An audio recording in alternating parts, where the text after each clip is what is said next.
안녕하세요. 귀로 여는 세상, 영심이의 책방입니다. 편안하고 행복한 시간 되시기 바랍니다. 프란시스 베이컨은 책이란 넓디 넓은 시간의 바다를 지나가는 배라고 말했습니다. 우리 함께 시간의 바다로 떠나볼까요? 오늘의 목적지는 양영재 작가의 여수역입니다. 소설 여수역은 1948년 여순 사건을 바탕으로 무참하게 희생된 사람들의 이야기를 윤호관의 아들 훈주의 눈으로 풀어낸 르뽀 소설입니다. 이 장편 소설을 총 8편으로 나누어 읽어드립니다.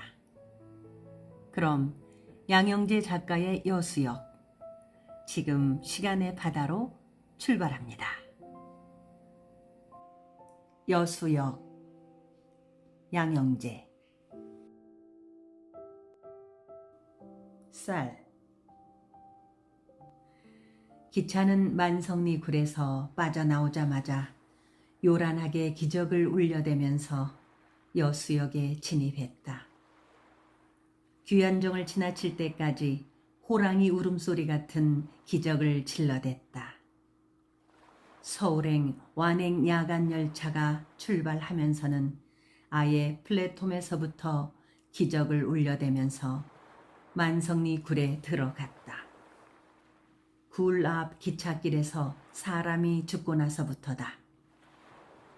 여수역 이정표 파리한 불빛이 꺼지고 역사한 형광등 불빛도 차례대로 꺼지고 있었다. 그제야 술을 거나하게 마신 윤호관이 번영상회 안으로 들어섰다. 윤호관이 역전시장 골목 술집에서 막걸리를 마시고 오는 날은 외상값 수금이 잘 되었거나 아니면 정미소에서 쌀을 싸게 잘 들인 날이었다. 하지만 그날은 디젤밥과 술을 마시고 온 날이었다. 헤일 수 없이 수많은 밤을 내 가슴 도려내는 아픔에 겨워 얼마나 울어불었던가 동백아가씨. 그리움에 지쳐서 울다 지쳐서 꽃잎은 뻘겋게 멍이 들어 불었소. 가게에 들어온 윤호가는 의자에 걸터 앉아 노래를 반복해서 불렀다. 역전시장 뒷골목 동백 술집에서 딱딱이가 부른 이미자의 노래였다. 딱딱이는 동백 술집 여자였다. 싸구려 한복을 입고 상을 젓가락으로 두들기면서 노래를 부르는 여자였다. 껌을 딱딱 소리나게 씹어대어 훈주가 붙인 별명이었다. 아버지, 인자오면 어찐다요? 디젤박 아저씨랑 술 자셨지라. 시끄럽마. 기관정에 가서 외상 수금에 온 거 없냐? 거기 무서워서 인자 못 가겠어라. 뭐가 무서워? 사람이 맨날 죽은 꾀라. 사람은 이래도 죽고 저래도 죽는 것이여. 그게 다 팔자라는 것이여. 디젤박 아저씨가 그랬지라. 엄마, 쬐끈한 것이 주둥아리를 함부로 놀려보네. 디젤박은 여수역 소속 기관사였다. 여수역 소속 기관사 중 증기기관차 조수에서 시작하여 디젤 기관차 기관사가 되었다고 하여 붙여진 별명이었다. 윤호가는 디젤박을 위로한답시고 동백집에 가서 딱딱이가 따르는 술을 거나하게 마시고 왔다는 것을 훈주는 눈치로 알고 있었다. 낮에 번영상회로 찾아온 디젤 박과 윤호간이 기찻길에 대해서 이야기 나누는 것을 훈주는 들었을 터였다. 아따, 근께 그것이 시커먼 밤인디 어디 사람이 보일랍디요. 이자부시오. 그것이 어디 성님 잘못이다요. 참말로 나가 사람 죽이는 것은 허벌나게 봤고 죽어 자빠진 시체가 멸치 말리는 것 맨키로 그렇게 깔린 것도 숱하게 봤어도 내가 죽이고 거둔 것은 처음이란께. 디젤 박은 입에 물린 주전자 주둥이에 이빨 부딪히는 소리를 내면서 말을 흘려내었다. 눈까지 벌겋게 충혈되어 몸까지 떨고 있는 것을 보다 못한 윤호간이 한 소리를 더 보탰다. 아따 성님, 자꾸 왜구요? 왜 성님이 기간정 아짐씨를 죽였다고 그요? 기찻길에 석고 주우려고 그랬는지 진짜로 죽어보려고 그랬는지 몰라도 기차가 튀나오는 굴 앞에 서 있으면 안 되는 것이지. 디젤로 바꾼 지가 언젠디 석고가 있겠다고 만성리 굴 앞에 서 있었겠어. 석고는 증기기관차 물통을 달구는 연료로 쓰는 조개탄이었다. 선로에 떨어진 석고를 주어 시장에 내다 팔면 돈이 되었다. 기찻길 옆에 사는 귀안정 사람들은 달도 없는 밤이면 기차 선로를 손으로 더듬어 석고를 줍곤 했다. 국가재산인 석고를 줍다 철도공안 경찰에 걸리면 절도죄로 처벌을 받아야 했기 때문에 밤을 택하는 수밖에 없었다. 그러나 증기기관차가 디젤 기관차로 바뀌자 선로에서 석고가 떨어지지 않았다. 기차는 빨라지고 좋아졌으나 귀안정 사람들은 그만큼 살기가 더 어려워졌다. 금은 자기 집으로 돌아가는 길이었는갑소. 어둡고 금께로 기찻길 따라 기관정으로 돌아가려고 했는갑소. 기관정으로 가려면 등이 보이야 하지 왜 정면으로 굴 앞으로 걸어오냐 이 말이시지. 나가 기적 소리를 세게 눌렸는디도. 윤호가는 귀한정을 기관정이라고 불렀고 디젤박은 기관정이라 불렀다. 윤호가는 정부미와 일반미를 손으로 조심조심 섞으면서 디젤박을 위로했다. 그러나 디젤박은 윤호간의 위로도 소용없다는 듯이 깊은 한숨만 내뱉고선 주전자 주둥이에 입을 갖다 댔다. 성님, 이자부시오. 그게 그 아줌마 운명이라는 것이오. 타고난 운명을 못 줄 것이오. 나가 이따가 막걸리 한 잔 받아줄란께. 이자부시오. 이자부시는 것이 최고 상수요.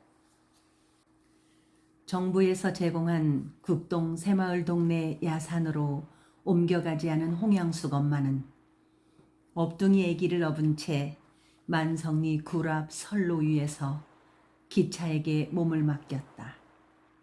어차피 홍양숙 아버지 홍이철이 물에 빠져 죽고 없는 마당에 야산에 판잣집이라도 지을 사람도 없었고 홍양숙 할머니는 귀안정 철거 사태 때 죽어도 국동으로는 절대 갈 수 없다고 철길에 들어누웠다.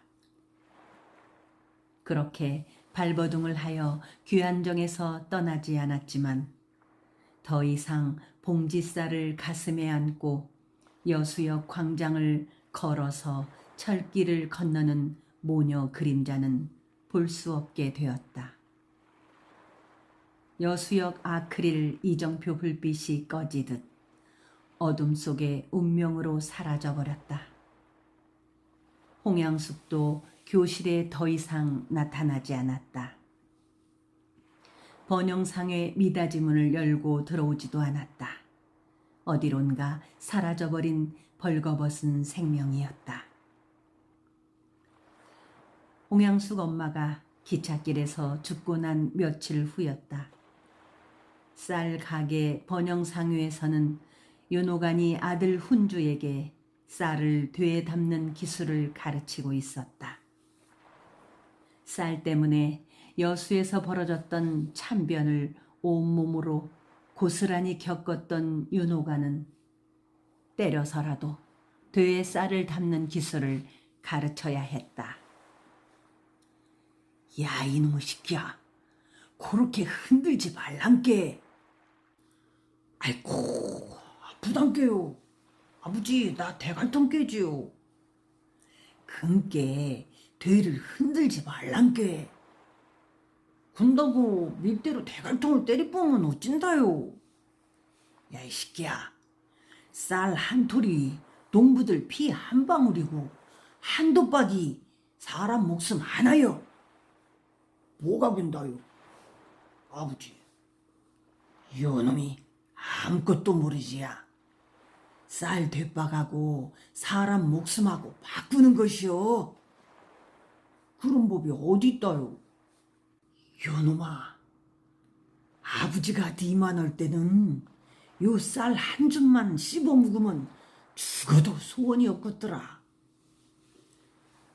그때는 일제 땐 게 글지라. 해방되고 나서는 더 그랬어. 해방이 됐는디라? 그게 말이다.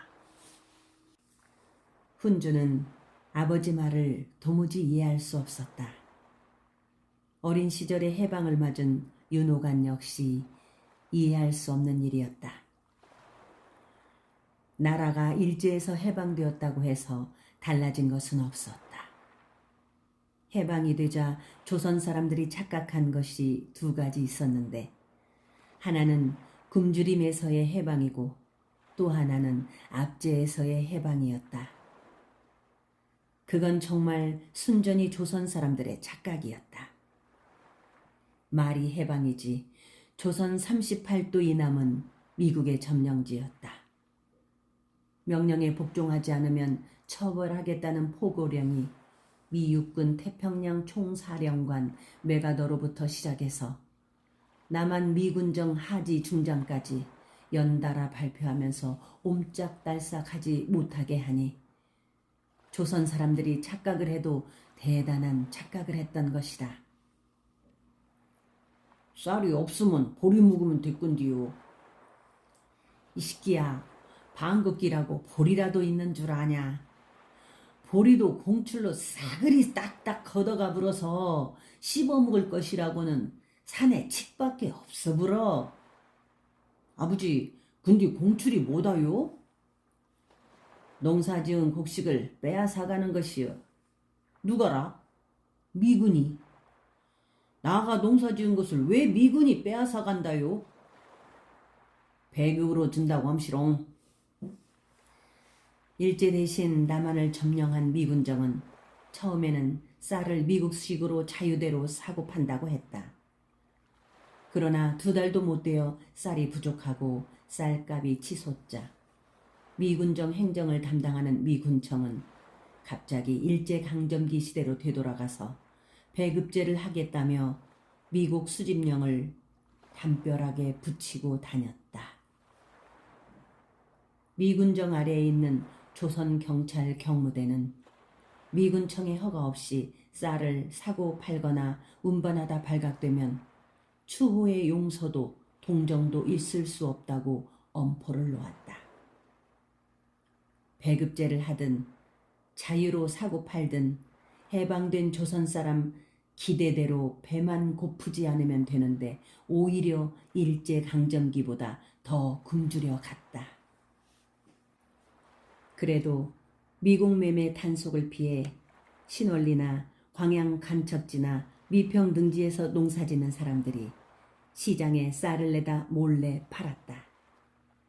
미 군청이 공출로 쌀을 빼앗아가면서 주는 돈이라곤 퇴비로 쓴 똥값도 안 되는데 시장에 내다 팔면 공출값의 몇 배를 받을 수 있었다. 그러니 목숨을 걸고라도 쌀을 경찰들 몰래 시장에 내다 팔고 미국 상인들은 사들였다. 교원 한 달 봉급을 다 털어서 쌀을 사도 보름 먹을 양도 안 될 정도로 물가는 치솟고 태풍은 연달아 몰아쳐 왔으며 콜레라는 창궐했다.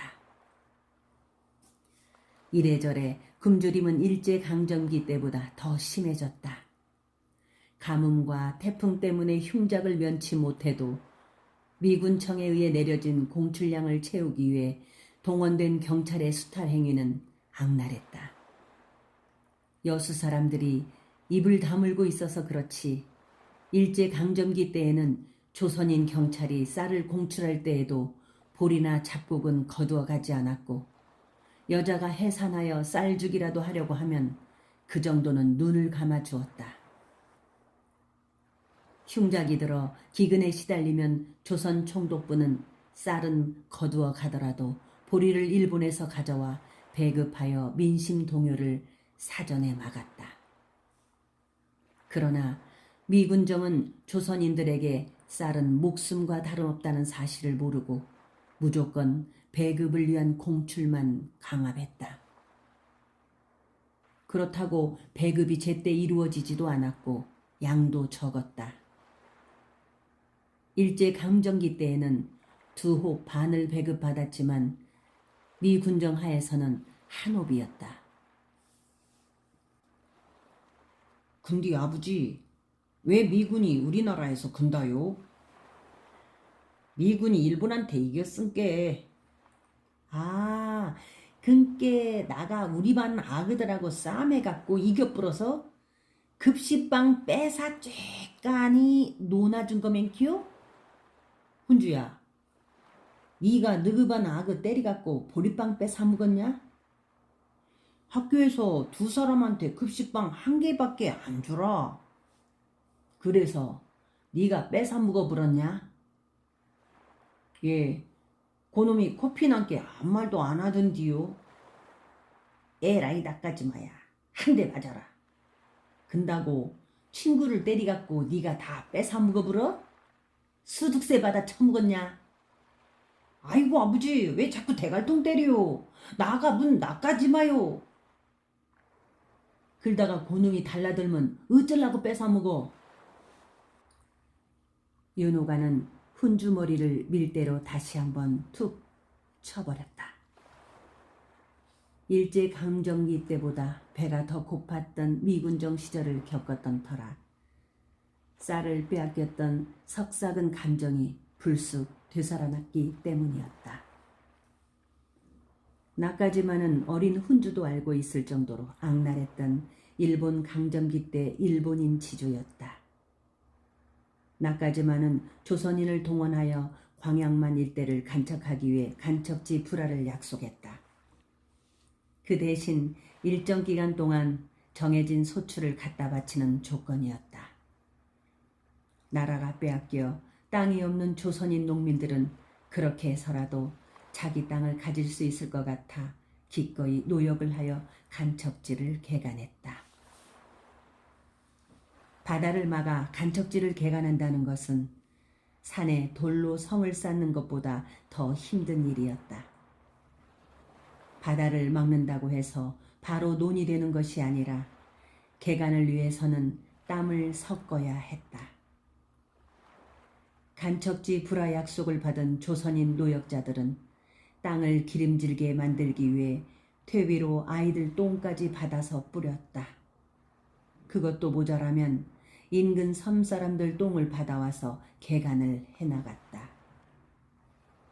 땔감이 부족한 섬에 장작을 실어다 주고 대신 똥을 받아오는 풍선배를 여수 사람들은 똥장군 배라고 불렀다. 그러나 여수 사람들이 개간한 간척지를 기름지게 만들었어도 가뭄이나 태풍이 불어 흉작이 지면 정해진 소작료를 낼 수 없었다. 나까지마는 소작료를 조금이라도 모자라게 내면 가차없이 소작인을 쫓아냈다. 조선 소작인이 억울하다고 일본 관원에 하소연해봤자 소용없었다.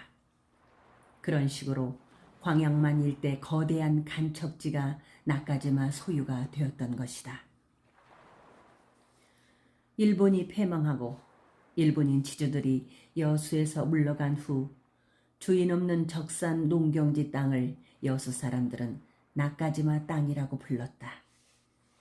해방이 되자 나까지마 땅은 남한을 점령한 미군정에 의해 미군청으로 고스란히 넘어가서 미군청이 관리하는 신안공사 소유가 되어버렸다. 신안공사는 일제가 조선을 체계적으로 수탈한 동양척식 주식회사 식산은행을 미군청이 바꾼 이름이다. 신안공사는 나까지마 농경지를 이승만 남한 단독정부 수립 이전에 임의로 불화해버렸다. 북한이 1946년 토지의 무상몰수, 무상분배를 단행하자 남한을 북한의 사회주의 정책에 대립시키기 위해 적산 농경지를 임의로 먼저 불화해버린 것이다. 미국식 사회체제를 심기 위한 초석이었다. 이때 여수에서도 신안공사를 통해 적산 농경지를 불화받은 사람들이 많았다.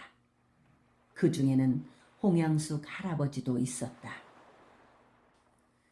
나까지마 농경지를 불화받은 농민들은 일정 기간 일정한 소출을 세금 형식으로 바쳐야 하는데 그걸 여수 사람들은 수둑세라 불렀다. 수둑세는 수혜를 받은 것이 아니라 재앙이었다. 조선 전체 농경지의 15%밖에 되지 않은 나까지마 농경지에서 미군청의 전체 식량 수급 30%를 충당했으니 나까지마 농경지를 불화받은 농민은 되로받고 말로 지급하고 있었다. 일반 농경지를 경작하는 농민들도 시장 쌀값 절반의 절반도 안 되는 가격으로 공출을 당하고 있었다. 농사 짓는 사람은 일제강점기 때나 미군정 때나 똑같이 공출을 담당한 조선인 경찰들에게 순환을 당해야 했다. 일제강점기의 조선 총독부 대신 미군정의 미군청은 일제 순사 출신들을 그대로 경찰복을 다시 입혀 조선 치안을 담당하게 했다. 미군청의 모든 지배 정책 수행은 일제 순사 출신 경찰들이 담당하고 있었다. 경찰들은 자신들에게 일제 순사라는 불명예스러운 딱지를 떼어주고 다시 검은 제복을 입게 해준 미군청이 지시한 임무는 물불을 가리지 않고 수행했다. 그중 미군청의 식량 배급제 포고령에 따라 강제로 거두어들이는 미국 공출은 이미 일제강점기 때 숙달된 경험도 있고 미군청의 충성도를 보일 수 있는 가장 손쉽고 가장 완벽하게 수행할 수 있는 일이었다. 이래저래 여수 시민들의 경찰에 대한 감정은 일제강점기 때보다 더 악화되고 있었다. 사람들은 굶주림에 쓰러져 갔다. 여수역에서는 배고픔에 쓰러져 있던 사람을 경찰이 콜레라에 걸린 줄 알고 수용소로 실어가 버렸다. 또 외지로 출가한 딸이 해산하자 쌀죽이라도 먹이려고 숨겨두었던 쌀 보따리를 들고 여수역에서 기차를 타려던 노인이 쌀 공출을 담당하는 취재원 경찰에게 맞아 죽은 일도 있었다. 어부들은 쌀을 배 밑창에 숨겨놓곤 했는데 그래도 취재원 경찰들은 뒤져냈다. 굶주림에 시달리는 여수 사람들은 산에 올라가 삐삐라는 껌 같은 뿌리라도 씹어 연명해야 했다. 미 군청의 점령 정책은 끝내 대구에서 인민봉기를 일으키게 만들었다. 미국 강제 공출 정책에 항의하는 총파업이 1946년 10월 대구에서 일어나고 말았다. 미군청은 대구 인민봉기를 소련의 사주를 받은 사회주의자들이 일으킨 폭동으로 규정했고, 경찰은 무자비한 진압을 하여 많은 사상자를 나고 말았다. 대구 인민봉기는 전국으로 번져나기 시작했고 민심은 동요하기 시작했다. 그럴 때 여수에도 시내 곳곳 담벽에 포스터들이 나붙기 시작했다. 쌀을 달라. 쌀을 주는 우리 정부를 세우자. 여수인민위원회 민주여성동맹원들이 손으로 그린 포스터였다. 나라가 해방되었으나 민족정부가 없으니 고기 잡는 일도 공출당하는 것은 마찬가지였다. 일본인이 남겨두고 간 수산회사나 모든 배나 어구와 어장은 미군정의 소유가 되었다. 고기잡이를 하려면 미군정의 허가를 받아야 했다. 허가 없이 고기를 잡다간 바로 경찰서 유치장으로 끌려가야 했다. 허가를 받아 고기를 잡는다 해도 일정 어획량은 세금 형식으로 갖다 내야 했다. 만일 허가된 어획량을 초과하거나 숨겨서 발각될 경우 허가 취소는 물론 징역을 살아야만 했다. 취재원 경찰이 집집마다 뒤지고 다닐 뿐만 아니라 선창가나 어시장에서도 방망이를 들고 돌아다녔던 시절이었다. 야, 이 새끼야, 봐란께. 쌀을 푼 다음에 되를 흔들면 안 되는 것이여. 그러면 쌀이 차곡차곡 자빠져서 더 많이 담궈불어. 애비처럼 되를 쌀 속에 푹 집어넣어 불어. 그러면 손님이 쌀을 몽창 담는 줄 안단게? 그 다음에 되가 흔들리지 않게 꽉 쥐고 밀대로 슬며시 밈시롱. 되도 같이 슬며시 기울여야 쌀이 많이 떨어지는 것이여. 어디 다시 해봐. 아버지, 근다고 쌀이 남는다요? 남는 게 시키는 거지 아니여. 윤호간의 말은 맞는 말이었다. 되에 얼키설키 담긴 쌀을 흔들어 보면 한 줌 정도 더 담아야 되 높이와 수평을 맞출 수 있을 정도로 차이가 났다. 같은 되라고 해도 담는 기술에 따라 양이 차이가 났다. 게다가 둥근 밀대에 힘을 주어 눌러 평밀해지를 하면 더 차이가 났다. 그러니 되를 흔들지 말아야 하고 밀대에 힘이 들어가면 안 되는 것이었다. 하지만 손도 작고 숙달도 되지 못한 훈주로서는 되에 쌀이 더 많이 담기면 담겼지 덜 담기지 않아 아버지에게 훈련을 받아야 했다. 더구나 서울의 되 용량과 여술의 되 용량은 또 달랐다. 사각형 나무 상자로 쌀 양을 재는 되 용량은 서울에서는 800g이지만 여수의 되는 2배로 용량이 단위가 컸다. 일제가 호남 곡창지대에서 수탈한 많은 양의 쌀을 빨리 측정하려면 되가 커야 했기 때문이다. 그러니 서울에서 되를 손바닥으로 한번 치는 것과 여수에서 되를 쳐서 쌀이 담기는 정도도 더 많이 차이가 났다. 거기에 평밀해질 한 번에 봉지에 담는 쌀 양이 달라지는 것이었다. 훈주야, 봐봐잉. 쌀을 되로 펐으면 그 상태에서 밀대로 쓱 미는 뒤 절대로 다 밀대 힐을 주면 안 되는 것이여. 어디 해봐. 붓글씨 쓰듯기 손에 힘주지 말고 쓱 밀어 넣으라고라. 그래, 바로 그것이여. 그래야 쌀이 되에 눌러 담기지 않는 것이여. 그러나 훈주가 아버지 대신 쌀가게를 지키고 있으면서 쌀을 팔 때 훈련받은 것은 소용없었다. 훈주가 되의 고봉으로 담긴 쌀에 평미래질을 하려고 하면 손님이 밀지 말라고 버럭 소리를 쳤다. 훈주는 어른 손님들의 소리를 무시하고 되의 고봉으로 담긴 쌀을 밀대로 밀어버리기에는 아직 담력이 부족한 어린 나이였다. 평미래질은 인심을 깎아버리는 것이다.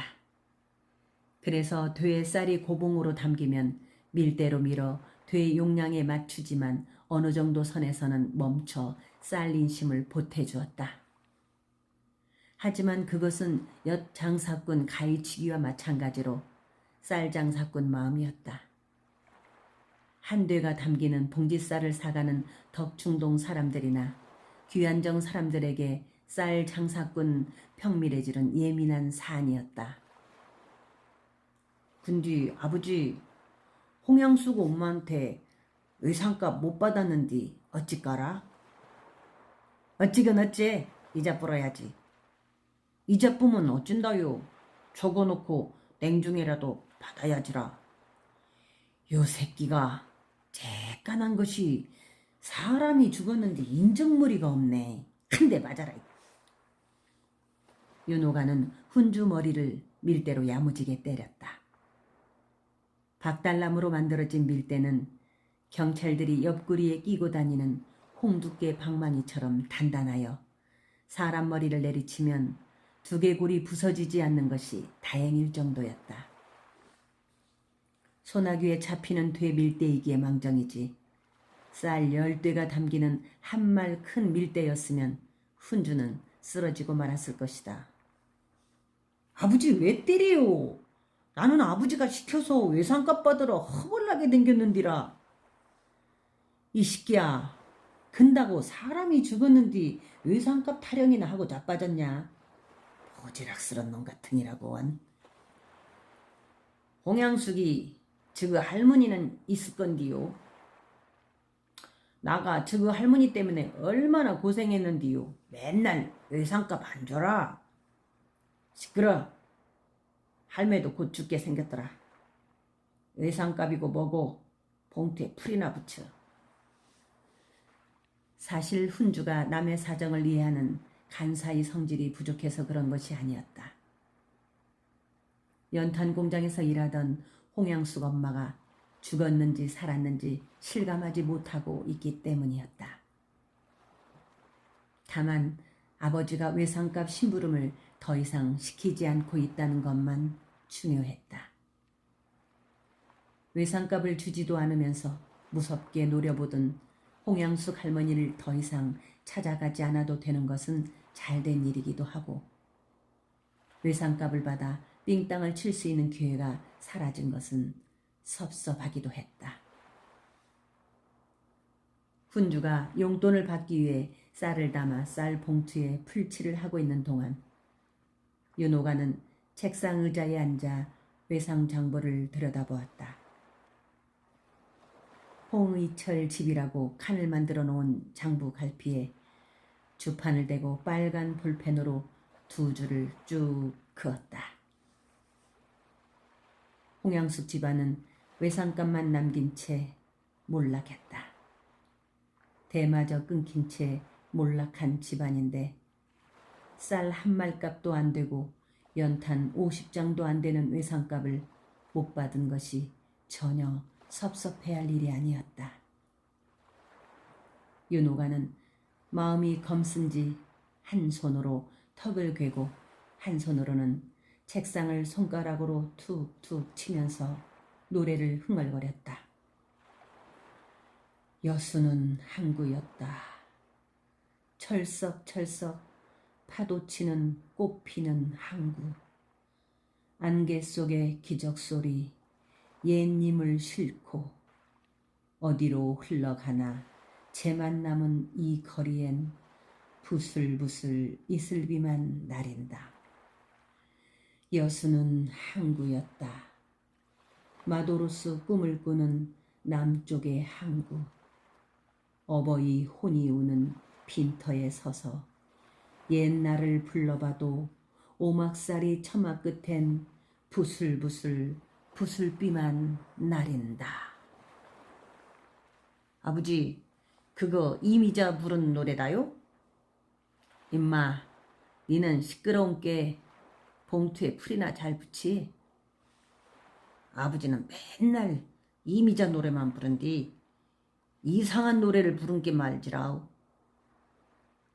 훈주로서는 아버지 입에서 처음 들어보는 노래였다.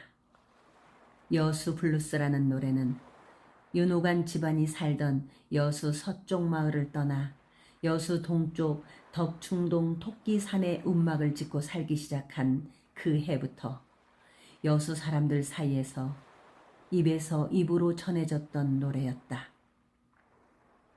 윤호가는 여수 블루스 노래가 전해지던 그 해, 여순 참변이 일어나던 가을, 참혹하기 그지없던 여수가 머릿속에서 암암하게 떠오르고 있는 중이었다. 너무나 푸르러서 손가락으로 콕 찌르면 푸른 물이 쏟아져 내릴 것 같은 가을 하늘이었다. 번영상회.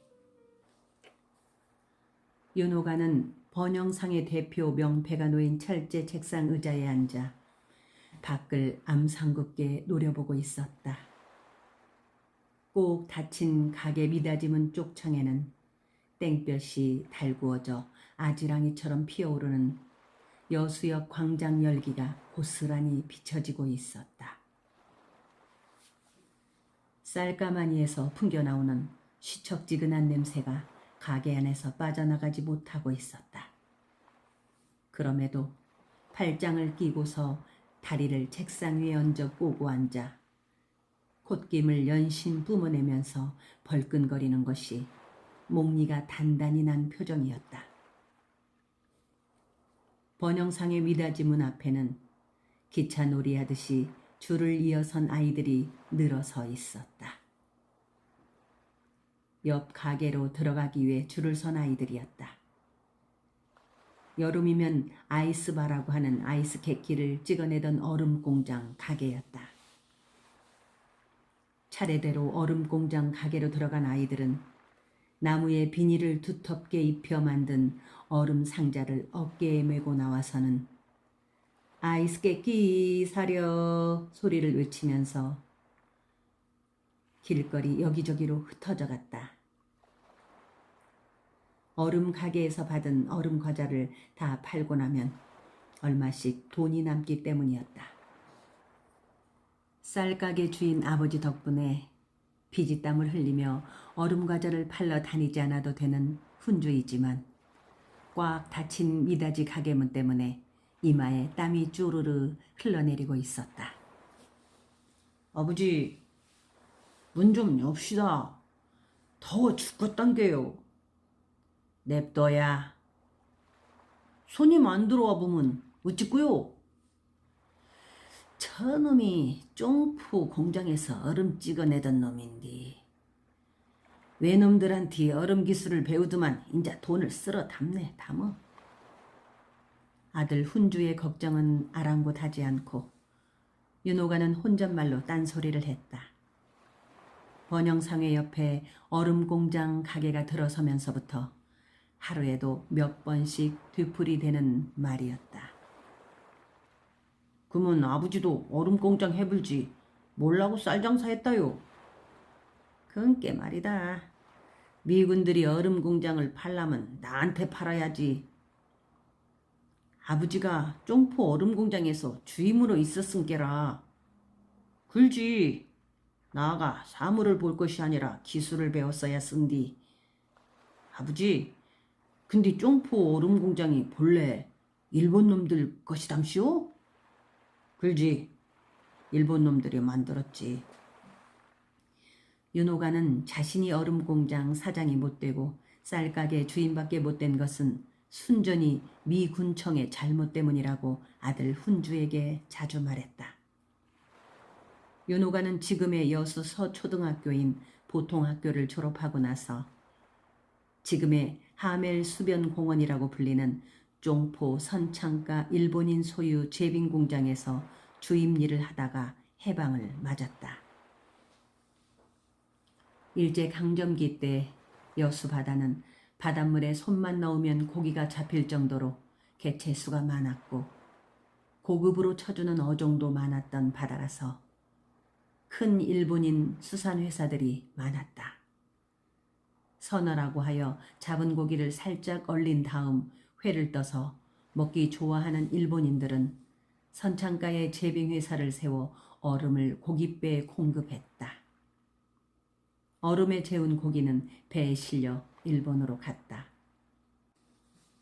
아버지, 근데 일본 놈들 것이었는데 왜 미군이 판다요? 미군이 일본한테 이겼은께 외놈들이 지금 나라로 도망가 버렸은께 그러면 우리나라 것인디라. 그런게 말이다. 외놈들이 우리 조선 사람 피구름 짜서 돌린 공장인께 해방이 되었으면 그것이 조선 것이지 왜 미군 것이냐고. 그리고 이왕지사 미군이 새 주인을 잘라주려면 나가 일본말도 잘 알고 주임으로 있었으니까 나를 사장으로 앉혔어야지. 해방 후 미군정이 실시되면서 미군청은 남한 내에 있는 적산 토지뿐만 아니라 점포나 가옥 등 소규모 적산은 매각했지만 덩치가 큰 공장이나 일반 농경지는 민족 지도자들의 저항이 심해 매각을 미루고 있었다.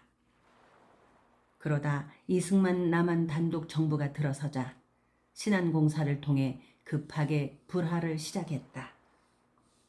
남한에 하루라도 빨리 미국식 자본주의 체제를 세워 북한의 소련식 사회주의 체제 남하를 막아야 했다. 미군청의 불화가 시작되자 민족진영이나 사회주의 진영 모든 지도자들은 적이 남기고 간 재산인 적산은 조선인이 관리해야 한다고 항의했다. 비록 미군이 조선 남쪽을 점령했다고 해도 점령국의 재산은 몰수할 수 없다는 것이 당시 국제법인 헤이그 조약이었다. 이 조약에 의하면 미군이 남한을 점령했다고 해서 사유재산이던 적산을 몰수할 권한이 없었던 것이다. 조선 사람들은 북한이나 남한이나 해방된 나라의 모든 적산은 국가가 무상 몰수하고 인민에게 공평하게 무상 분배해야 한다고 생각하고 있었다. 일본인 소유 수산회사나 정미소나 시멘트 공장 등 적산 공장들이 많았던 여수 사람들도 적산은 당연히 무상 몰수, 무상 분배할 것으로 기대하고 있었다. 쫑포 선창가에 있는 제빙 공장도 그 중 하나였다. 제빙 공장은 일본인 밑에서 일하던 조선인 노동자들이 스스로 자치위원을 만들어 공장을 운영하고 있었다. 그러나 미군청은 공장 자치위원을 인정하지 않고 공장 불화를 해버렸다. 공장 자치위원들은 힘을 쓸 수 없이 물러나야 했다. 대신 적산 공장을 불화받고자 나선 사람들이 있었다. 조선인 중 불화받을 수 있는 우선 조건을 갖춘 사람은 공장 관리자였거나 영어, 일어를 잘 아는 사람이었다. 인민위원회이거나 노동조합 같은 곳에 속해 있지 않고 좌익 성향을 갖고 있지 않은 사람이어야 한다는 것이다. 우리 아버지가 얼음공장 사장을 했어야 하는데 그께로 아버지가 미국 말을 이승만 대통령처럼 샬라샬라 잘했으면 얼음고장을 받아 먹는 것인데 나가 히라가나를 배울 것이 아니라 미국말을 배웠어야 하는데 훈준이는 미국말 열심히 공부해야 쓴다. 그래야 성공하는 것이여. 나는 아직 영어 안 배운디라. 중학교 들어가면 영어 배운 게 쇠가 빠지게 영어 공부해야 쓴다 이거요. 그래야 뭐라도 받아먹는 것이여. 윤호가는 일어만 배웠지 영어를 배우지 못해 제빙공장 사장이 되지 못한 것을 한탄했다. 하지만 연탄공장에서 손수레 연탄을 싣고 배달이나 하던 윤호간이 연탄 가게를 열고 쌀에 석유까지 팔면서 성공 신화를 쓰게 된 것은 순전히 일본어를 안 덕분이었다. 윤호가는 자신이 맨주먹으로 시작한 자수성가 성공 신화를 수없이 아들 훈주에게 들려주곤 했다. 여순 참변 때 생지옥 불구덩이에서 겨우 목숨만 붙이고 여수역 앞으로 넘어온 윤호관이었다. 솥단지는 물론 요강단지도 불길에 녹아 없어져 삶지도 못한 고구마 한 개로 하루를 연명하면서 덕충동 토끼산의 움박집을 짓고 부두에서 하영일을 하며 목숨을 이어갔다. 물 건너 왔다는 미국 배에 올라가 밀가루 포대를 등에 짊어지고서 부두와 배 사이에 놓인 나무 발판을 딛고 내려와 창고에 수백 장을 쌓아야 한 끼 밥을 먹을 수 있었다. 아따, 역전에 일본 놈들 학고방 빈 것이 몇 개 쪼르르 있는디 거기에 들어가 뭐라도 팜시롱 안전뱅이 장사를 하면 딱 좋겠던 거. 아버지, 일본 놈들이 도망갔은께 빈 전방인디 왜 못 들어간다요? 그은께 말이다. 임자 없는 학고방인께 먼저 차지하는 사람이 임자인디 하지가 이것은 전부 미군 거 이렇게 써 붙여놨는디 무서워서 어찌 들어가겠냐. 하지가 뭐다요? 엄마, 니는 학교에서 선생님이 하지도 안 가르쳐주더냐? 선생님이 그런 거 안 가르쳐주던디요. 너 선생님은 아버지보다 더 모른갑다. 하지 장군이 미군 대빵이여. 메가더 장군 아니다요? 메가더는 태평양에서 대빵이고 하지는 한국에서 대빵이여. 남한을 점령한 미군은 바로 메가더 포고령 1호를 공표했다. 북위 38도 이남의 조선과 조선 인민에 대한 통치권은 메가더 자신에게 있다는 것이고 영어가 공식 언어이며 조선 인민은 자신의 명령에 복종해야 한다는 것이었다. 남한을 다스리기 위해 상륙한 하지 중장도 연달아 포고령을 발표하고는 건국준비위원회를 배척하면서 미 군정 정책을 실시했다. 미 군정의 미군청 러치 군정관은 미국 수집령을 공포하고 적산 토지와 가옥 점포 불화를 시작했다. 근데 담벼락에 학고방 판다고 써놨더라고. 그걸 애비가 읽어버렸다. 미군은 영어를 쓴디라 아버지는 일본말을 잘 알아도 영어는 모른답소요. 짜스가 영어 옆에다가 일본 글자로 또 써놨어. 아버지나 된께 일본 글자 알아묻고 그거이 무슨 내용인지 뜻을 이해한 것이여. 그때 우리나라 사람들은 전부 일본 글자 모른다요? 함은 조선 사람이라고 해서 다 일본 글자를 다 알아먹었간 아버지처럼 공부를 해야 쓰는 것이여. 우리 친구 엄마도 일본말 잘하던디. 짜스가 일본 말은 잘해도 글자는 애비 정도 돼야 한단께. 사실 영어와 일본어로 써진 미 군청 시행령을 읽고 이해할 사람이 많진 않았다. 윤호가는 일제강점기에 보통학교를 다니면서 일본 선생 밑에서 공부했고 일본인 제빈공장에서 급사일을 시작하고 나서 일본어는 웬만큼 쓰고 읽을 줄은 알았다. 그 덕분에 미 군청의 신안공사가 적산 가옥을 불화한다는 시행령을 이해했던 것이다. 윤호가는 여수역 앞 일본인 소유였던 빈 가게에 슬며시 손수레를 집어넣은 다음 문을 잠가버렸다. 미 군청의 허가 없이 적산을 매매할 수 없지만 점유권은 인정하여 불화 우선순위라는 것도 알아냈기 때문이었다. 그랬더니 나중에 생전 보고 듣지도 못한 사람들이 나타나 자신들이 점포 소유권이 있다고 주장하는 바람에 다툼이 벌어졌다. 일본인 소유자가 일본으로 돌아가면서 자신에게 임시로 맡아달라고 했다는 것이다. 그러자 윤호가는 한술 더 떠서 일본인 소유자한테 돈 주고 점포를 샀다고 주장하면서 계약서를 명도제 경찰에게 내밀었다. 명도제 경찰이 윤호간이 혼자 쓴 점포 매매 계약서가 가짜라는 것을 모를 리 없었지만 평소 인사성이 밝은 터라 아무 말도 하지 않았다. 대신 윤호간은 명도제 경찰에게 엎어져야 했다. 미 군청이 적산 가옥과 점포부터 먼저 급하게 불화를 실행하자 정보를 입수한 사람들은 너나 나나 일본인 소유였던 빈 가옥이나 점포에 들어가 자신들이 소유자라고 주장을 하는 바람에 다툼이 심했다. 이를 해결하기 위해 미 군청은 명도제 경찰을 배치했다. 소유권을 두고 다툼이 벌어지면 누구에게 소유권을 넘기는 것이 타당한지 판결을 담당하는 경찰이었다. 명도제 경찰이 이 점포를 불화받을 사람은 당신이요 하면 소유권을 인정받게 되는 것이다.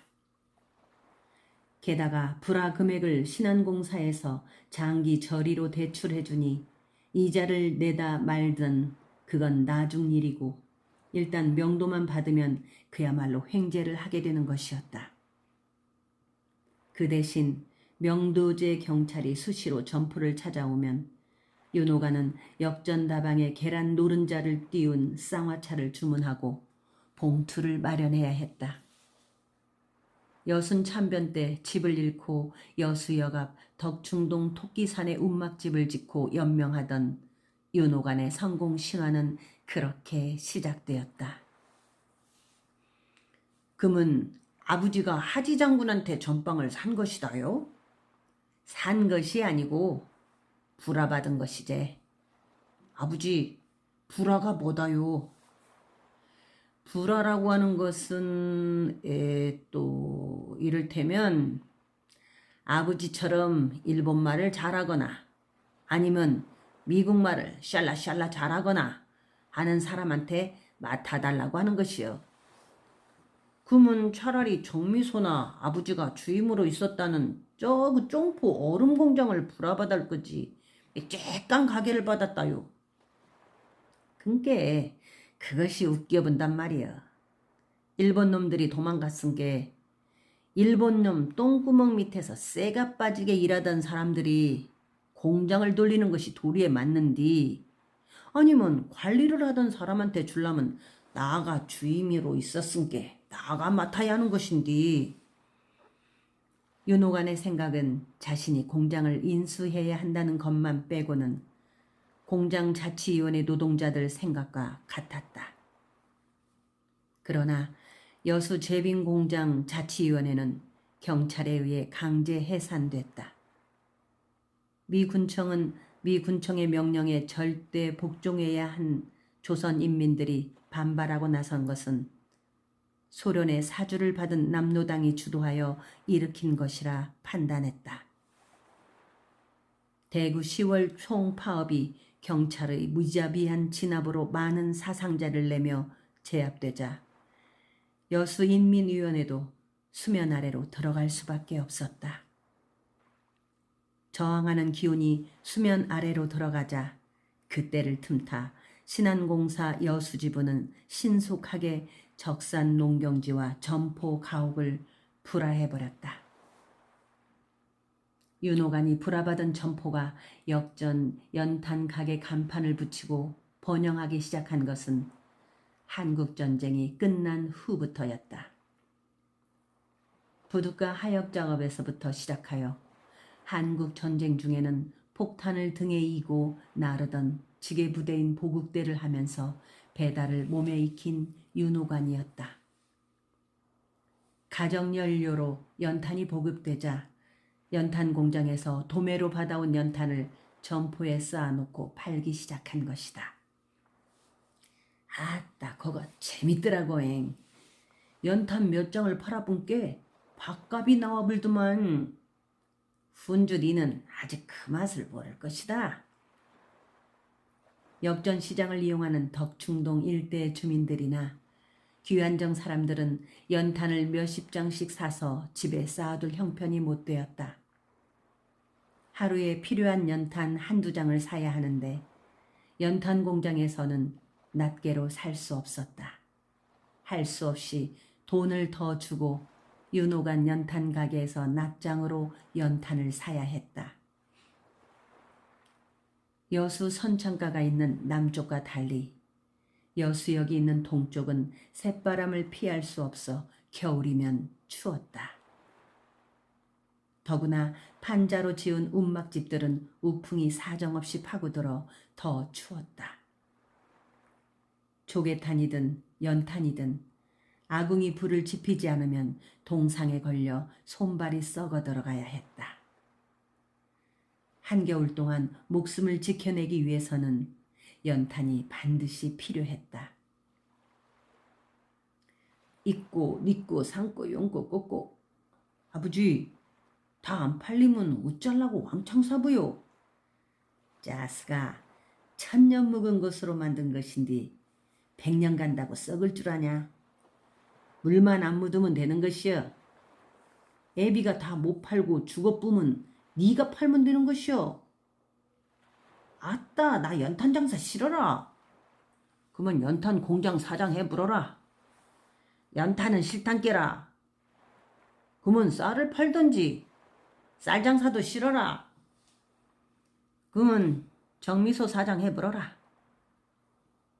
윤호가는 가게에 연탄을 들여놓을 때마다 장단에 맞추어 일본 숫자를 세면서 쌓았다. 얼굴에 검댕이가 묻어 시커멓게 되어도 흡족한 표정을 감추지 못했다. 가게 천장에 닿도록 가득 채운 연탄을 바라보고서 또다시 손가락으로 연탄 개수를 세었다. 윤호간의 연탄 가게가 번영상회로 간판을 바꾼 것은 가게에 쌀을 들여놓고 팔기 시작할 때부터였다. 여수역 일대 사람들은 연탄뿐만 아니라 쌀도 말로 살 형편이 못 되다 보니 한 대씩 담아 파는 봉지쌀을 사야 했다. 윤호가는 정미소에서 쌀을 받아와 봉지쌀을 팔기 시작했다. 쌀은 연탄보다 이윤이 더 많이 남았다. 일반미에 정부미를 섞으면 이윤은 크게 남았다. 그러기 위해서는 눈이 달린 동장 반장은 물론 방범대원에게까지 고개를 숙여야 했고 단속 반원과 함께 다니는 경찰에게는 아예 곱사등이 되어야 했다. 그 덕분에 번영상회는 연탄 가게에서 출발하여 쌀을 팔고 석유도 병에 담아 팔더니 돈이 급한 사람들 편의를 봐주는 일수까지 놓으면서 번영했다. 급기야 철제 책상이 가게에 들어와 자리를 차지하고 책상 위에는 번영상회 대표 윤호관이라고 써진 자개 명패가 올려졌다. 여자 거지. 동백 술집 딱딱이 여자가 번영상회로 들어왔다. 단골이라면 단골이었다. 눈썹이는 숯검정 칠을 하고 입술은 빨간 크레용으로 색칠을 한 딱딱이 여자는 가게 미닫이 문이 덜컥 떨어지도록 밀고 들어와서는 명패가 놓여있는 철제 책상에 엉덩이를 걸쳤다. 아버지 안 계시냐? 아버지 연탄 받으러 갔는디라. 그냥? 그럼 언제쯤 오구나? 모르겠어라. 연탄 받으러 갔은께 오래 있다 오건디 왜구요? 아따 급한디 언제 온다냐? 쌀 줄거라. 훈주는 딱딱이 여자가 얼른 가게를 나가주길 바라면서 외상으로라도 쌀을 주어 내보내고 싶었다. 딱딱이 여자가 싫기도 하거니와 다른 손님이 들어오게 되면 용돈벌이를 하는데 방해가 되었다. 그런데 딱딱이 여자는 아무 대꾸도 없이 손에 둘둘 말아치고 온 잡지책을 펼쳐놓고 딱딱 소리가 요란하도록 껌을 씹어댔다. 보거처럼 볼에 바람을 잔뜩 불어 부풀리더니 주둥이 밖으로 풍선을 불었다. 껌은 풍선이 되어 주둥이에 대롱대롱 매달리다 퍽 소리와 함께 터지면서 주둥이에 착 달라붙었다. 딱딱이 여자는 다시금 혀를 내밀어 요리조리 껌을 쓸어 모아 입안에 넣고 다시 씹었다. 역전다방 여자는 불러야 왔지만 딱딱이 여자는 부르지 않아도 날름날름 잘도 번영상회에 들어왔다. 쌀을 외상으로 가져가기도 했으나 돈도 외상으로 가져갔다. 미국 사람들이 쓰는 돈을 달러라고 하는데 여수 사람들이 급히 빌리는 돈을 달러라고 부르고 차용해 가는 돈은 한국 돈이었다. 윤호가는 딱딱이 여자가 달러 이자로 차용해 간 돈을 수금으로 동백집에 갔다 올 때는 꼭 막걸리를 마시고 왔다. 아따 급한디 왜 안 온다냐. 아야, 너희 아버지 어느 연탄 공장으로 갔냐? 몰라라. 수정동 연탄 공장으로 갔을 건디요. 급한디 수정동까지 가고 연병하든갑네. 딱딱이 여자는 답답한 듯 읽고 있던 잡지를 탁 덮고서는 엉덩이를 일으켰다. 아직 해가 중천에 떠 있어 딱딱이 여자에게는 별로 급할 것도 없는 시간이었다. 딱딱이 여자는 뒤가 급한 것처럼 번영상의 미닫이 문이 떨어지도록 밀쳐내고 나가버렸다. 딱딱이 여자가 엉덩이를 털고 일어난 책상 위에는 미처 챙겨가지 못한 잡지가 놓여 있었다. 만화책보다 더 흥미로운 썬데이 서울이라는 잡지였다. 미친년아. 한 아이가 여자 거지를 조심스럽게 놀렸다. 나이 든 여자 거지에게 아이가 놀리기 위해 소리친다는 것은 용기가 필요했다. 그래도 아이 자신에게 별다른 일이 생기지 않는지 의구심을 떨쳐버리기 위해서는 확인을 해야 했다.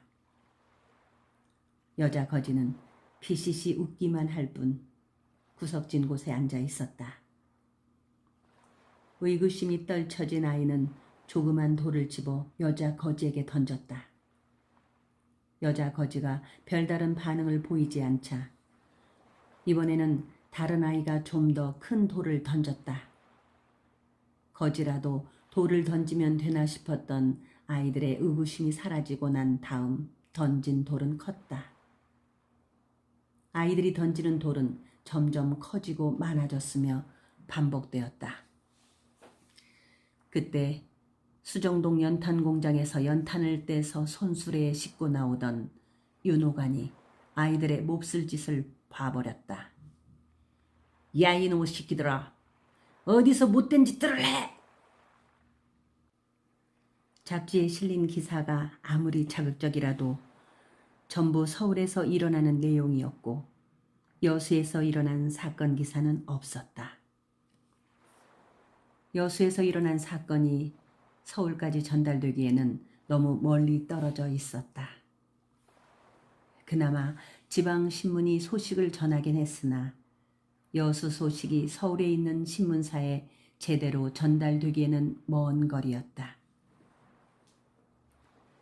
딱딱이 여자가 기다리다 짜증을 내고 가게를 나가버릴 때 윤호가는 수정동 연탄 공장에서 손수레를 끌고 막 나오던 참이었다. 윤호간도 정미소에서 쌀을 받아와야 쌀을 팔고 연탄 공장에서 연탄을 받아야 팔 수 있었다. 조금이라도 더 이윤을 남기기 위해서는 싸게 도정된 쌀을 받으러 정미소를 찾아다녔고 조금 멀더라도 싸게 받을 수 있는 연탄 공장에서 연탄을 받아왔다. 여수역 건너편 수정동에도 연탄 공장이 있었다. 빈터도 있었고 연못도 있었다. 아이들이 연못에서 떼지어 놀면 연탄 공장 앞 빈터에도 거지들이 때로 몰려 있었다. 그 거지들 중에 여자 거지가 있었다. 정신이 온전하지 못하여 아이들이 놀려도 실죽실죽 웃었다. 윤호가는 연탄을 가득 실은 손수레를 비탈길에 내팽개친 채 연탄 집게를 지켜들고 아이들에게 달려왔다. 그제야 아이들은 자신들이 한 행동이 어른에게 혼나는 짓인 줄 알고 그 자리에 얼어버린 채 서 있었다. 사람이 자신의 의지로서 피할 수 없는 상황에 처하게 되면 아무것도 할 수 없이 상황이 주는 운명을 맞는 처연함을 보여주는 것이었다. 어린 조물애기 아이들은 쇠붙이를 들고 벼락같이 소리치며 달려오는 윤호관을 보고서 그만 발이 땅에 붙어버린 채 서 있었다.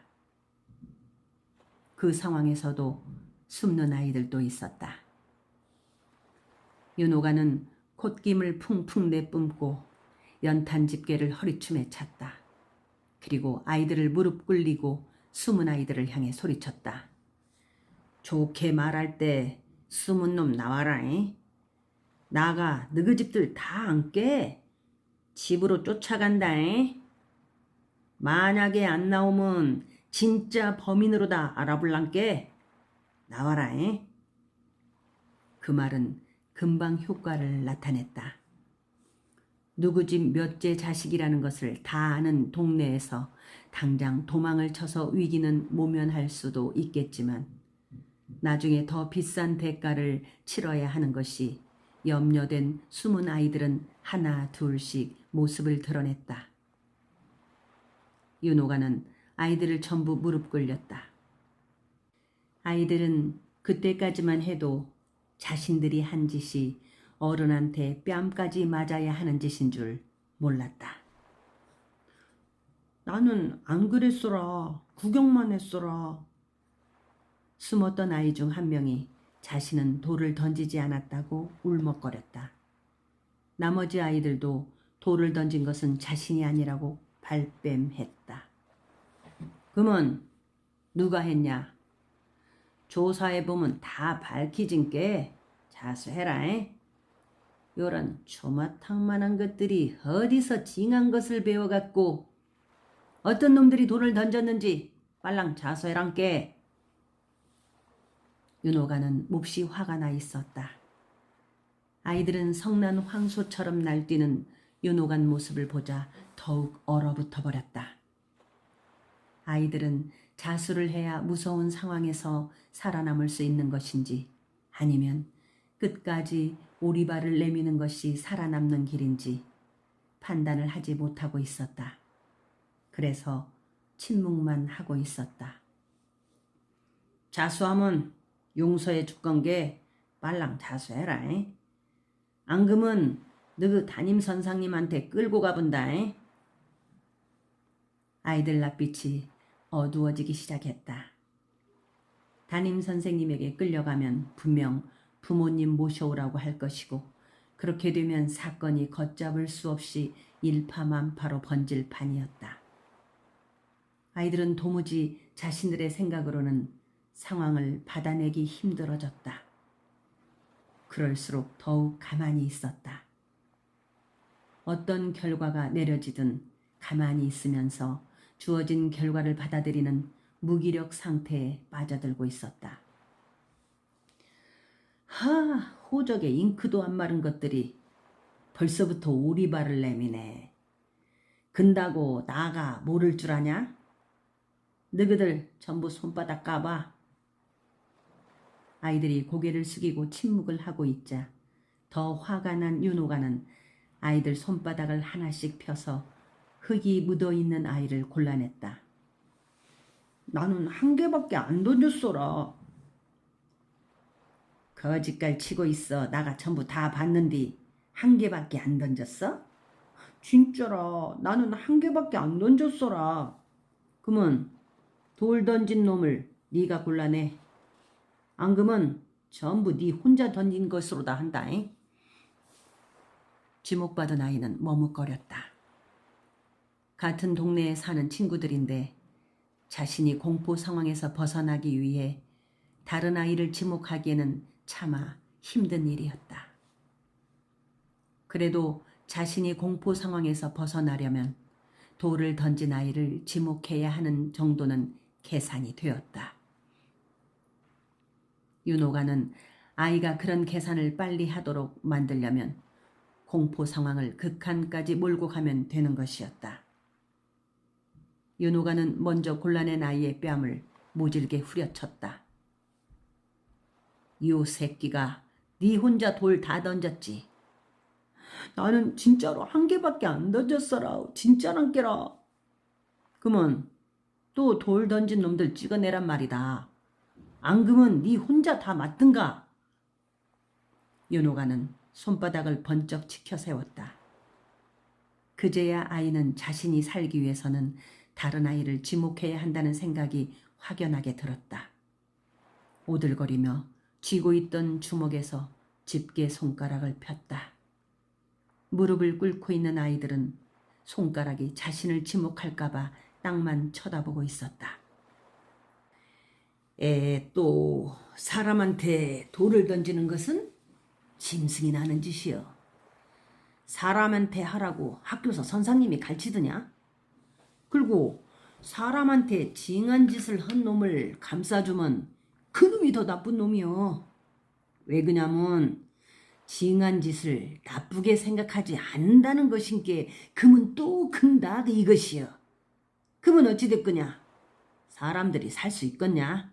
그니까 그런 놈은 곤란해서 혼나야 다른 사람들이 살 수 있다 이것이여.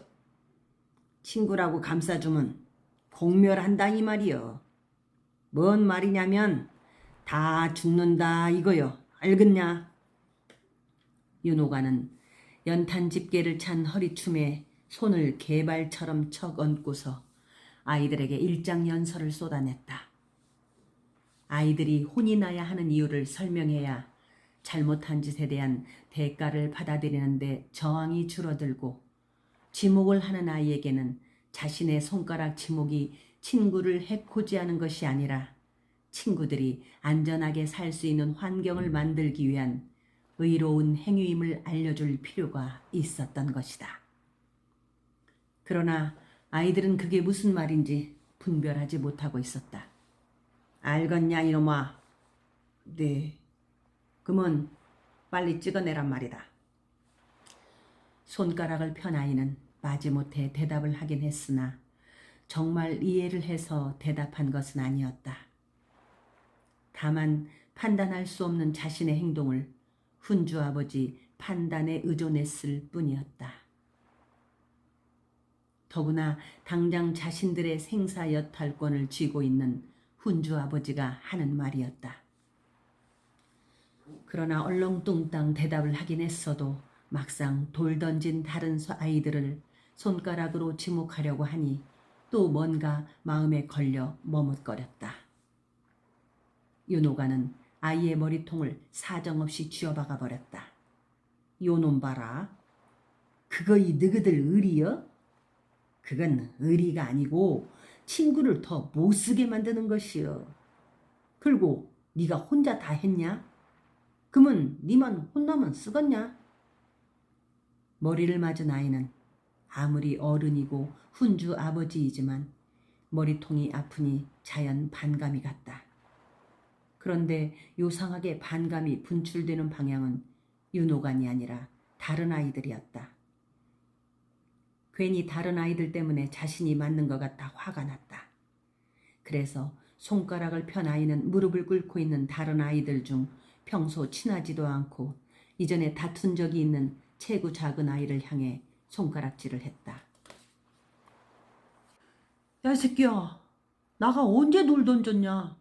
네 나한테 죽고 잡냐? 지목을 당한 아이는 자신을 손가락으로 지목한 아이에게 눈을 부라리며 버럭 화를 냈다. 그러나 얼굴 표정에는 공포감이 위장된 적대감에 젖어 있었다. 손가락 권총으로 지목한 아이는 순간 뒤로 물러서며 쭈뼛거렸다. 이놈의 시끼가 어디서 양심불량이여. 네 절로 가서 무릎 꿇고 앉아 있어. 나가 안 그랬는디. 훈주 아버지, 나가 안 그랬단께요. 윤호가는 손가락 지목을 받은 아이 등떨미를 잡아 끌어내 왼편에 따로 앉혔다. 왼편에 따로 앉게 된 아이는 눈물까지 글썽이며 윤호관에게 동정을 요구했지만 소용없었다. 윤호관 입장으로서는 아이가 눈물을 보인다고 용서를 해주면 연탄이 가득 실린 손수레를 내팽개 치고 달려와 아이들에게 큰 소리친 자신의 위선이 그만큼 손상되는 것이고 어른이 별일도 아닌 것에 흥분한 것밖에 지나지 않는 것이었다. 동네 어른으로서 아이들에게 위엄을 지키려면 용서를 해서는 안 되는 일이었다. 그 대신 우는 아이에게 면책권을 부여했다. 네가 안 그랬다고? 나가 다 봤는디? 나는 돈 던질라다가 말았어라. 그러면 네 말고 누가 던졌냐? 인자 네가 찍어봐. 안 찍을래? 그러면 너그 둘이만 던져쓴 게 둘이만 혼나면 쓰겄다. 너그 둘이 마주보고 서로 뺨을 때리. 윤호가는 둘을 마주보게 하고 서로 뺨을 때리도록 지시했다. 원래 상호 뺨 때리기는 일본군들이 내무반에서 힘들이지 않고 체벌을 할 때 쓰는 방법이었다. 학교에서도 아이들이 잘못을 저질러 선생님한테 걸리면 받는 체벌이라 어떻게 하는지 아이들도 잘 알고 있었다. 다만 손가락으로 지목한 아이와 지목을 당한 아이가 마주보긴 했지만 누가 먼저 뺨을 때릴 것인지 정해지지 않아 머뭇거렸다. 요것들 봐라. 안 때리? 안 때린 놈이 먼저 돌을 던진 놈이여. 그 놈이 제일 나쁜 놈이여. 네가 먼저 그랬지? 아니라우. 나가 먼저 돌 안 던졌어라우. 근데 왜 안 때리냐? 네가 먼저 돌을 던졌은 게 양심상 그러지? 나가 진짜로 안 그랬단께라. 그러면 때려야 쓸 거야 이냐? 그제야 손가락 권총을 쏜 한 아이가 지목을 받은 아이 뺨에 손을 살짝 갖다 댔다. 이번에는 맞은 아이가 상대방 아이 뺨을 아프지 않게 때렸다. 휴것들 봐라. 너희들 서로 짰지? 서로 5번씩 때린다. 알겠냐? 그제야 마주보고 있는 아이 둘은 숫자만 채우면 상황에서 벗어날 수 있다는 공통된 생각이 통했는지 뺨을 번갈아 때리기 시작했다. 그러나 뺨 때리기 숫자를 채울수록 강도는 강해졌다. 누가 먼저 강도를 높였는지는 분별할 수 없었다. 오로지 자신이 맞은 뺨이 상대방보다 더 아프다는 감정만 들었다. 결국 윤호관이 지시한 상호 뺨 때리기 마지막 횟수에 이르렀을 때 찰싹 소리가 모질게 났고 서로 뺨에는 손바닥 자국이 벌겋게 났다. 아이 둘은 서로를 노려보며 싸울 기세였다. 훈주 아버지, 저 새끼도 돌 던졌는디라. 그런데 손가락 지목을 받아 상호 뺨 때리기를 한 아이가 엉뚱하게 무릎 꿇고 있는 아이들 중 한 명을 손가락으로 가리키면서 소리쳤다. 윤호관으로서는 첫 번째 아이를 적발해내는 수고를 함으로써 두 번째와 세 번째 아이까지 추려낼 수 있게 되었다. 요런 쥐새끼 같은 놈이 완전히 양심 불량이구만. 지그 친구들이 맞고 있는디 지는 안 근처 가만히 있어보러? 에라이, 니는 진짜 불량한 놈이여. 니 일어서. 훈주 아버지 윤호관에게 불량하다는 낙인이 찍힌 아이는 맥없이 일어났다. 어떤 변명도 어떤 구원도 통하지 않는다는 것을 봤던 탓에 체념 상태로 일어났다. 정신적으로 무기력한 상태가 되어버린 불량한 아이는 그저 처분만 바라고 있었다. 어떤 처분에 대해서도 선처를 구하려는 의지는 조금도 찾아볼 수 없었다. 니는 네가 맞은 것만큼 야를 때리. 나는 5대 맞았는디라. 그러면 니도 5대 때려보라. 윤호가는 2번째 아이에게 3번째 아이 뺨을 때리도록 지시했다. 이번에는 상호 뺨 때리기가 아니고 일방적으로 때리는 것이었다. 그러자 2번째 아이는 조금도 머뭇거림이 없이 자신이 가리킨 3번째 뺨을 때리기 시작했다. 첫 번째 아이한테 손가락 지목받아 뺨을 맞은 분풀이를 자신이 가리킨 3번째 아이에게 퍼부었다. 2번째 아이는 자신이 뺨을 맞은 것은 첫 번째 아이 손바닥이 아니고 여자 거지한테 돌을 던져서도 아닌 오로지 3번째 아이 때문이었다. 일방적으로 뺨을 맞고 있는 3번째 아이는 완전히 침묵한 채로 뺨을 맞았다. 친구지간에 이어지는 뺨 때리기 끝에 서 있었다는 운명적 체험이었다. 운명을 체념으로 받아들이고 아무 희망도 없는 저항의 힘겨움을 스스로 거두어 드릴 때 고통은 오히려 감소하는 것이었다. 윤호가는 손가락 지목을 받지 않은 오른쪽 아이들을 쓱 내려다봤다.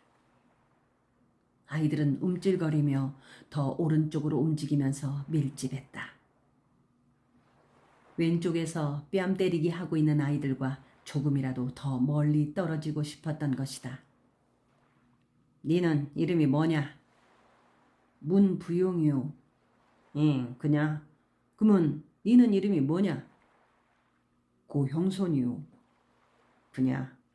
니들은 양민님께 절대로 다 사람한테 돌 던지면 안 된다. 에? 예. 윤호가는 손가락 지목을 받지 않은 아이들 이름을 하나씩 물어보았다. 그리곤 양민이라고 부른 아이들을 향해 씩 웃음을 지어 보였다. 미소를 짓는 윤호간 얼굴을 본 아이들은 하나님 아버지 얼굴을 본 것처럼 환하게 밝아졌다. 조무래기 아이들이 이해할 수 없는 극심한 공포 상황에서 어른이 자신에게 미소를 보이는 것은 빛이고 생명이었다.